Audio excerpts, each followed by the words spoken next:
Sebelum itu, izinkan kami memperkenalkan diri terlebih dahulu. Saya Rizky Anwar. Saya Senang. Saya Neka. Saya Rizky.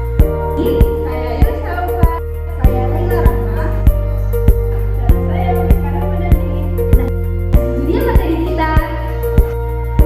Baik, saya akan menjelaskan mengenai definisi biaya kualitas. Menurut Hansen dan Lowen, biaya kualitas adalah biaya-biaya yang timbul karena mungkin atau telah terdapat produk yang kualitasnya buruk. Maksudnya di sini adalah biaya kualitas berhubungan dengan dua subkategori dari kegiatan-kegiatan yang terkait dengan kualitas, yaitu kegiatan pengendalian dan kegiatan karena kegagalan. Definisi ini mengimplikasikan bahwa biaya kualitas berhubungan dengan dua subkategori dari kegiatan-kegiatan yang terkait dengan kualitas, kegiatan pengendalian dan kegiatan karena kegagalan tadi. Kegiatan pengendalian ini dilakukan oleh suatu perusahaan untuk mencegah atau mendeteksi adanya kualitas yang buruk, baik itu karena kualitas yang buruk atau mungkin terjadi tanpa disengaja. Menurut Adnan, ada beberapa definisi mengenai biaya kualitas yang lain, yaitu yang pertama, biaya kualitas dapat kita definisikan sebagai biaya-biaya yang terjadi karena adanya kualitas yang rendah. Dan definisi yang kedua, biaya kualitas adalah biaya yang dikeluarkan perusahaan karena telah melakukan pekerjaan secara salah atau doing this wrong. Nah, yang ketiga, biaya kualitas adalah biaya yang dikeluarkan karena adanya aktivitas yang tidak diperlukan secara langsung untuk mendukung tujuan departemen perusahaan. Dan definisi keempat dari Adnan, biaya kualitas adalah biaya-biaya yang diperlukan untuk mencapai suatu kualitas tertentu. Berdasarkan dari beberapa definisi yang sudah saya jelaskan tadi, maka dapat kita simpulkan bahwa biaya kualitas ini merupakan biaya yang diperlukan untuk memperbaiki kualitas produk. Nah, selanjutnya adalah jenis-jenis biaya kualitas. Yang pertama, biaya pencegahan atau preventive cost. Biaya pencegahan adalah biaya yang terjadi untuk mencegah produk gagal atau produksi produk yang tidak sesuai dengan spesifikasi yang ditetapkan. Yang kedua adalah biaya penilaian atau appraisal cost, yaitu biaya yang dikeluarkan untuk memastikan apakah produk yang dibuat memenuhi spesifikasi yang ditetapkan atau tidak. Nah, selanjutnya adalah biaya kegagalan atau failure cost. Biaya kegagalan adalah biaya yang terjadi ketika produk gagal. Kegagalan ini dapat terjadi secara internal maupun eksternal. Selanjutnya adalah metode pengukuran biaya kualitas. Pertama, metode pengali, multiplier method. Metode pengali mengasumsikan bahwa total biaya kegagalan merupakan hasil pengalian dari biaya kegagalan yang berikut. Total biaya kegagalan eksternal dikali dengan K. Yang kedua, biaya penelitian pasar. Metode penelitian pasar digunakan untuk meneliti dampak kualitas yang buruk terhadap penjualan dan pangsa pasar. Hasil dari penelitian pasar ini dapat digunakan dalam memproyeksikan potensi kehilangan laba di masa depan akibat kualitas yang buruk. Yang ketiga, fungsi kerugian kualitas. Taguchi mendefinisikan tempat cacat tradisional mengasumsikan bahwa biaya kualitas yang tersembunyi hanya terjadi atas unit-unit yang menyimpang dari batas spesifikasi atas dan bawah.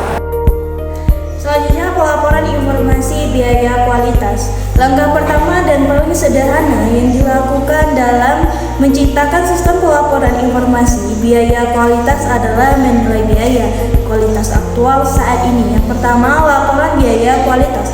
Pentingnya biaya kualitas dari segi keuangan perusahaan dapat dinilai secara lebih mudah dengan menampilkan biaya-biaya kualitas sebagai presentasi dari penjualan aktual. Dalam perkembangannya terdapat dua pandangan yang muncul berkaitan dengan biaya kualitas. Optimal yaitu pandangan tradisional yang mengacu pada pencapaian tingkat kualitas yang dapat diterima dan pandangan kontemporer yang dikenal sebagai pengendalian kualitas total. Yang kedua ada fungsi biaya kualitas, pandangan kualitas yang dapat diterima. Pandangan kualitas yang dapat diterima mengasumsikan adanya perbandingan terbalik antara biaya pengendalian dan biaya kegagalan. Ketika biaya pengendalian meningkat, seharusnya biaya kegagalan menurun.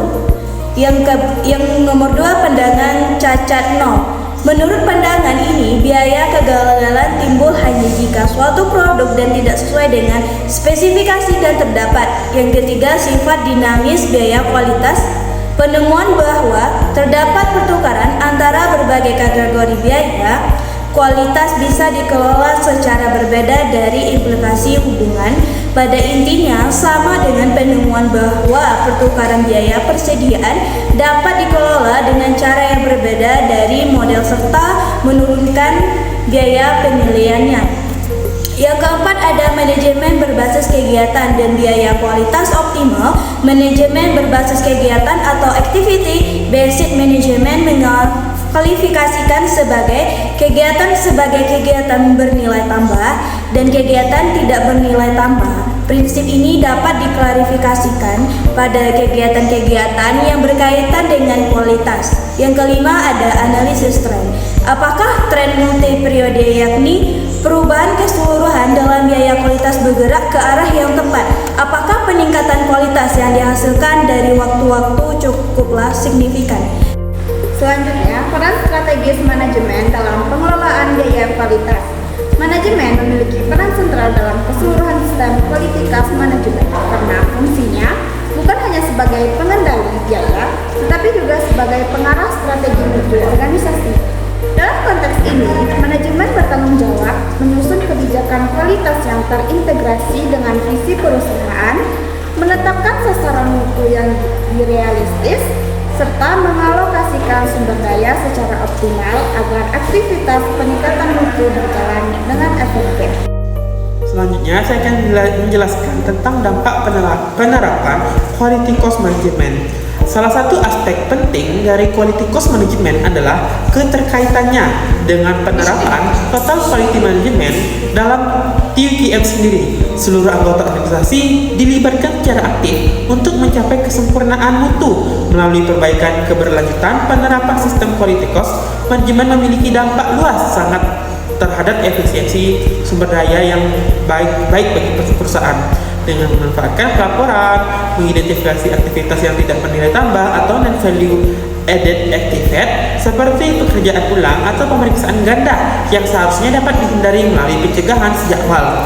Eliminasi aktivitas macam ini berdampak langsung pada pengurangan biaya produksi total serta peningkatan produktivitas tenaga kerja. Sekian pembahasan materi dari kami tentang Quality Cost Report dan Manajemen. Semoga teman-teman memahaminya. Sampai jumpa di video kami selanjutnya. Wassalamualaikum warahmatullahi wabarakatuh. Bye.